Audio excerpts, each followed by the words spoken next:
గుట్టకి వెళ్ళొస్తున్న సమయంలో భోంగిరి నుండి స్వర్ణగిరికి వెళ్దామని డిసైడ్ అయ్యాం. బస్ స్టాండ్ నుండి స్వర్ణగిరికి బస్ ఎక్కి అక్కడ వెళ్ళిన వెంటనే గోవింద గోవింద నామాలు వినిపించడం స్టార్ట్ అయిపోయాయి. అక్కడండి ఒక స్మైల్ వచ్చేసింది నా ఫేస్ మీద. బస్ దిగాక మీద కొండ, శ్రీ బాలాజీ పాటలు, జయ శ్రీమన్నారాయణ చెప్పాలు.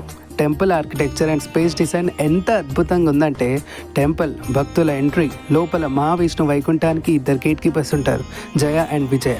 జయ బెల్ కొట్టాకే వైకుంఠంలో సభ మొదలవుతుందని అంటారు, ఒక పెద్ద జయగంటం.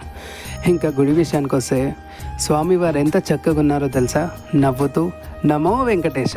లోపల కాయిన్ స్టాండ్ చేసేది ఉంది. నేను 4 టైమ్స్ స్టాండ్ చేసా కాయిన్స్. అదేంటో వితౌట్ ఎక్స్పెక్టేషన్ చేస్తే అవ్వలేదు, కానీ నమో వెంకటేశ అని మనసులో తలుచుకొని చేస్తే కాయిన్స్ నిల్చున్నాయి. నమ్మలేని మిరాకిల్స్ ఇవి.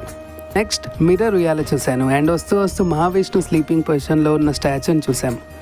సముద్రంలో నాగవాసుకిపై కొలువైన నారాయణుని చూశాక ఇవాళ జర్నీ కంప్లీట్ అయినట్టుగా అనిపించింది. ఆల్రెడీ అప్పటికే 5 అయింది. ఇంకా స్టార్ట్ అయిపోవడం బెటర్, లేట్ అవుతుందని చెప్పి స్టార్ట్ అయిపోయా. ఓవరాల్ ఇదొక స్పిరిచువల్ ఎక్స్పీరియన్స్. కాళ్ళు అలసిపోయినా మనసు అలసిపోలేదు. భలే ఫ్లోలో వెళ్ళిపోయాం. అయితే అయ్యాం, కానీ ఈ ఫ్లోలో భోంగిరి ఫోర్ట్ మిస్ అయిపోయాం. నెక్స్ట్ టైం వెళ్తే అక్కడికి కంపల్సరీగా మిస్ అవ్వకుండా వెళ్ళాలి భయ్యా. అంతే guys, have a great day.